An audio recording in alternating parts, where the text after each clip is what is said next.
Antes de mergulhar nessa história incrível, considere se inscrever no canal e ativar o sininho. Aqui, cada história tem algo a dizer, e você não vai querer perder nenhuma. Em uma cidade dinâmica onde o sucesso era medido pela reputação e status, Malik Diarra era um homem quieto, mas ambicioso. Nascido em uma família modesta, ele cresceu em um bairro onde se aprende a lutar por todas as oportunidades, onde se é constantemente confrontado com desafios relacionados à origem social e à cor da pele. Seu pai, um trabalhador de uma fábrica local, e sua mãe, uma professora dedicada, incutiram nele os valores de integridade e trabalho duro. O que poderia ter sido um obstáculo em um mundo onde a elite era frequentemente definida por privilégios hereditários e redes fechadas, Malik transformou em uma força. Seu sucesso foi resultado de sua inteligência aguçada, sua capacidade de antecipar mudanças e ultrapassar limites. Quando jovem estudante, ele aprendeu a lidar com os olhares questionáveis e a invisibilidade sistemática dos negros nos círculos de poder. Ele sabia que sua pele era um obstáculo para alguns, mas se recusava a ver isso como uma limitação. Em vez disso, ele fez disso uma força motriz por trás de sua determinação. Ele se destacou nos estudos, e por meio da perseverança, destacou-se na carreira. Formado em uma das principais escolas de engenharia, Malik foi descoberto por uma multinacional em rápida expansão, um campo em que poucas pessoas de sua origem ou cor tiveram a oportunidade de se envolver. Seus projetos inovadores em desenvolvimento sustentável e engenharia social atraíram a atenção de muitos investidores e tomadores de decisão. Em poucos anos, Malik subiu na hierarquia e agora ocupava um cargo de gerente regional em uma empresa internacional líder. Uma posição de prestígio, mas também um papel em um mundo onde as expectativas eram maiores e o escrutínio mais intenso. Cada decisão, cada movimento seu era observado com uma mistura de ceticismo e admiração. Muitos achavam que um homem da sua cor não tinha lugar neste nível, mas ele provava, a cada dia, que competência não se mede pela aparência. Naquela manhã, Malik estava indo para uma entrevista de emprego crucial. Não para qualquer cargo, mas para uma posição-chave que a empresa tinha acabado de abrir em uma nova filial no exterior. A oportunidade era algo que ele estava esperando, um cargo de diretor executivo para a expansão da empresa em uma região onde os riscos eram tanto econômicos quanto geopolíticos. Esse papel marcaria o auge de sua carreira. Ele estava nervoso, é claro, mas também animado com a perspectiva de levar a empresa para uma nova direção e, ao mesmo tempo, quebrar ainda mais barreiras em um ambiente limitado por mentalidades rígidas. Em sua mente, Malik repassou as perguntas que seriam feitas a ele, os elementos de sua formação que ele destacaria e como ele poderia demonstrar que era o homem certo para eles. Mas ele não tinha ideia de quanto a entrevista mudaria sua carreira e exporia brutalmente os preconceitos profundamente arraigados no mundo dos negócios.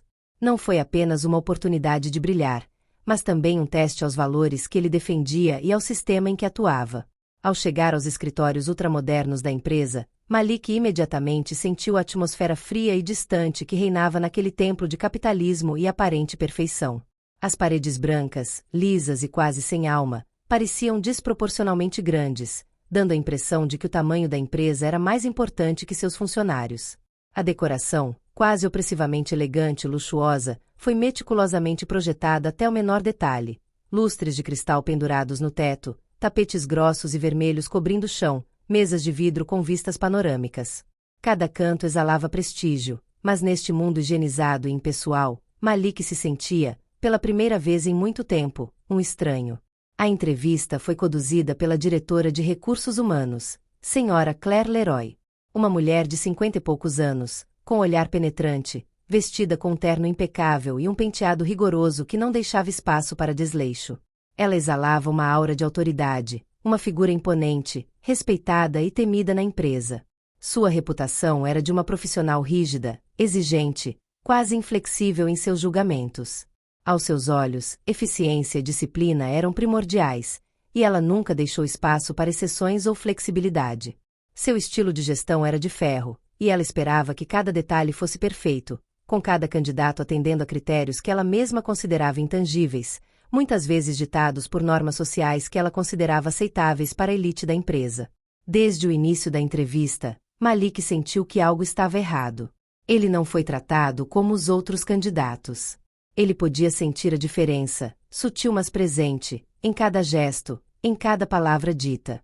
Suas respostas, por mais precisas e ponderadas que fossem, eram ouvidas com certo distanciamento, como se não fossem inteiramente dignas de atenção. Suas qualificações, que ele havia apresentado meticulosamente, pareciam desaparecer no ar frio da sala. Uma sensação de invisibilidade pesava sobre ele. Ele sentia essa distância palpável, como um muro invisível, que o separava não apenas da Sra. Leroy, mas da própria oportunidade. Ele sabia que a cor de sua pele, mesmo que nunca fosse explicitamente mencionada, era o obstáculo que haviam decidido colocar entre ele e aquela oportunidade que tanto desejava. As perguntas da Sra. Leroy, embora educadas e formais, careciam de profundidade.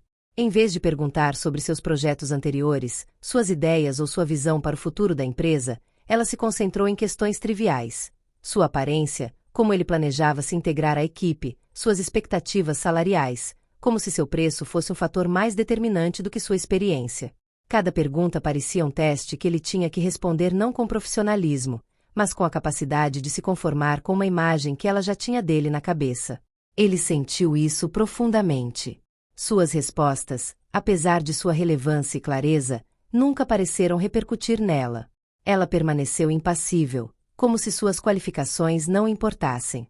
Se ela respondeu, foi com murmúrios distraídos, como se sua mente já estivesse em outro lugar, em algo que não tinha nada a ver com a entrevista.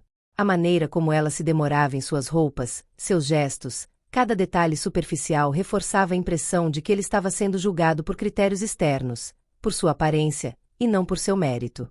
A impressão persistente de que sua cor de pele, seu sotaque ou até mesmo sua maneira de se comportar eram vistos com ceticismo latente, dando origem à opinião de que ele não se encaixava na imagem da elite corporativa. Então, depois de alguns minutos, a pergunta decisiva surgiu, quebrando definitivamente a ilusão de uma conversa justa, o véu de cortesia que mascarava as verdadeiras intenções. O senhor tem muita experiência, Sr. Diarra, mas, como posso dizer isso? O senhor não parece se encaixar no que estamos procurando. Seu perfil é interessante, mas acho que teremos que continuar a busca por esta vaga. Malik, embora profundamente magoado, permaneceu calmo. O eco de suas palavras ressoou em sua mente, como uma facada em sua autoestima. Não era sua competência que estava em questão, ele sabia disso agora. Ele não foi rejeitado por falta de qualificações ou experiência, mas por causa da imagem que a Sra. Leroy tinha dele, a imagem de um candidato negro em um mundo fechado de elites brancas, um mundo ao qual ele parecia não pertencer. Essa convicção insidiosa, enraizada no preconceito e no medo dos outros, ditou sua decisão. Ele respirou fundo e se levantou lentamente. Suas mãos tremiam levemente, não de nervosismo, mas de raiva reprimida, de frustração com o sistema que já o havia julgado antes mesmo que ele tivesse a chance de provar seu valor. Mas antes de sair da sala, ele parou por um momento, com uma ideia clara na cabeça. Ele se virou lentamente para a Sra. Leroy, fixando-a com um olhar calmo, mas intenso, um vislumbre de segurança que contrastava com a frieza da situação. Sra. Leroy, antes de tomar essa decisão, deixe-me dizer uma coisa. Ele começou, com a voz firme, mas respeitosa. Acho que a senhora não sabe quem eu realmente sou. A Sra. Leroy, visivelmente surpresa com a interrupção, levantou uma sobrancelha e seu olhar endureceu um pouco enquanto tentava entender o que tinha acabado de acontecer. Como? Ela respondeu secamente, com o rosto marcado pela descrença. Estava claro que ela não estava acostumada com esse tipo de questionamento. Mas Malik, imperturbável pela aparente confusão da diretora, permaneceu calmo e se endireitou.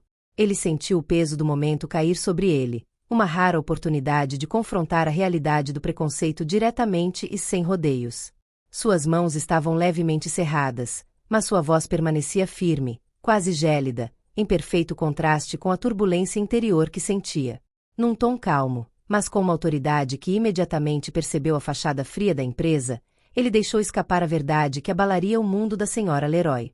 Estou aqui hoje para me encontrar com a senhora, porque sou eu quem a supervisionará, Sra. Leroy. Ele fez uma breve pausa, deixando que suas palavras penetrassem na mente da diretora, antes de continuar com precisão comedida. O cargo que a senhora acabou de me recusar não é uma mera formalidade para mim. Este é um passo decisivo na missão que já aceitei com a concordância do Conselho de Administração. Supervisionarei a expansão desta empresa por toda a região e não posso aceitar que minhas qualificações sejam ignoradas por causa da sua visão limitada. As palavras de Malik caíram na sala como um trovão, ecoando pelo espaço frio e luxuoso. Seguiu-se um silêncio pesado, quase palpável. Ele pôde ver a transformação imediata no rosto da senhora Leroy, que de repente empalideceu. Sua máscara de profissionalismo se desfez em confusão e depois em constrangimento. Suas mãos tremiam levemente enquanto ela parecia procurar uma resposta. Ela se levantou rapidamente, como se tivesse acabado de perceber que havia cruzado uma linha invisível. Ela tentou recuperar a compostura, mas já era tarde demais. O choque foi muito profundo, muito cru. O olhar de Malik, direto e firme, a atingiu em cheio. Me desculpe, eu não sabia. Ela gaguejou, suas palavras embaralhadas em uma tentativa desajeitada de se desculpar, mas nada poderia apagar a profundidade de seu erro. Mas as desculpas foram em vão. Malik sabia disso e, em um canto de sua mente, sentia uma profunda amargura pela situação. Mesmo que ela se sentisse culpada, isso não mudaria a experiência pela qual ele tinha acabado de passar. Essa humilhação, essa rejeição silenciosa, era o cotidiano de muitos homens e mulheres negros em posições semelhantes. Este não foi um incidente isolado. Foi apenas um exemplo de como o preconceito racial se esconde por trás de fachadas de polidez, profissionalismo e igualdade de oportunidades.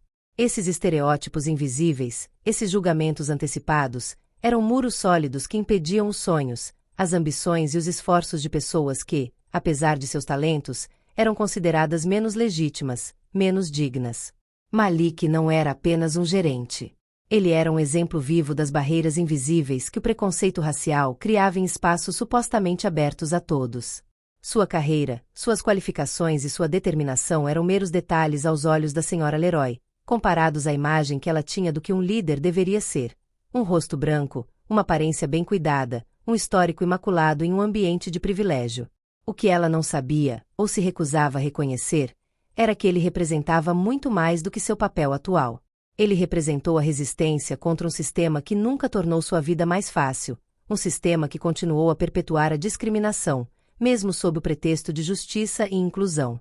Antes de sair da sala, Malik se virou para ela uma última vez. O olhar que ele lançou a ela não era de raiva, mas de verdade crua.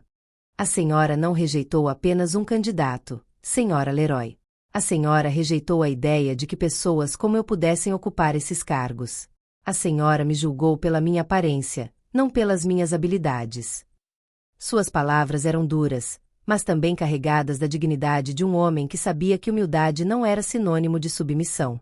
Cada sílaba que ele proferiu ecoou séculos de injustiça, mas também gerações de pessoas preparadas para enfrentar essa injustiça com força e resiliência.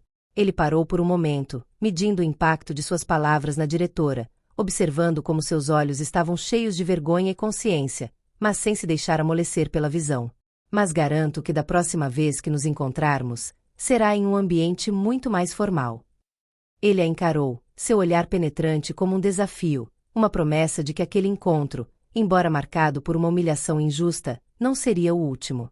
E desta vez, você será a única a responder por isso. Não era uma ameaça vazia, mas uma certeza enraizada no profundo respeito que ele tinha por si mesmo e pelo que representava.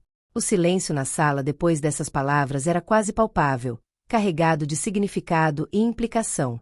A diretora, embora fosse uma mulher poderosa, parecia desamparada, presa na realidade das palavras que acabará de receber. Por um momento ela tentou responder, mas nenhuma palavra saiu. Ela sabia que, naquele momento, não havia nada a dizer. A verdade havia sido jogada na cara dela, e a dor de sua própria ignorância era mais evidente do que qualquer coisa que ela pudesse ter expressado. Com um último olhar penetrante, Malik virou-se e saiu do escritório. Seu passo era medido e resoluto. Cabeça erguida, coração firme. Ele não deixou espaço para dúvidas. Este momento marcaria uma virada em sua carreira. A porta atrás dele se fechou lentamente, mas ele sabia que o eco desse confronto ressoaria por muito mais tempo do que apenas aquele som. Ele não era mais mais um candidato. Agora ele era um homem que havia quebrado o silêncio e exposto a verdade sobre como pessoas como ele eram tratadas em espaços aos quais pertenciam tanto quanto qualquer outra pessoa. A empresa teria que enfrentar suas próprias contradições, e Malik estava se preparando para mostrar a eles que o sucesso não dependia da imagem que alguns queriam transmitir, mas do valor real daqueles que eles queriam desacreditar. Os líderes desta empresa, assim como a senhora Leroy, teriam que admitir, mais cedo ou mais tarde, que os valores que defendiam, inclusão, diversidade, abertura, não poderiam mais permanecer apenas palavras no papel. Eles tiveram que se traduzir em ações reais, decisões ousadas e, acima de tudo, realizações profundas e honestas. Malik sabia que o caminho não seria fácil e que esse encontro não apagaria os anos de injustiça que ele havia sofrido. Mas ele não estava mais disposto a permanecer em silêncio, a aceitar o lugar que lhe foi atribuído por aqueles que o viam apenas como uma exceção, um caso especial. Este momento, mesmo que não garantisse nada, marcou um começo. E ele estava pronto para seguir em frente, com convicção e determinação, para quebrar os muros dessas falsas aparências e abrir as portas para um futuro onde seu lugar não seria apenas merecido, mas óbvio para todos.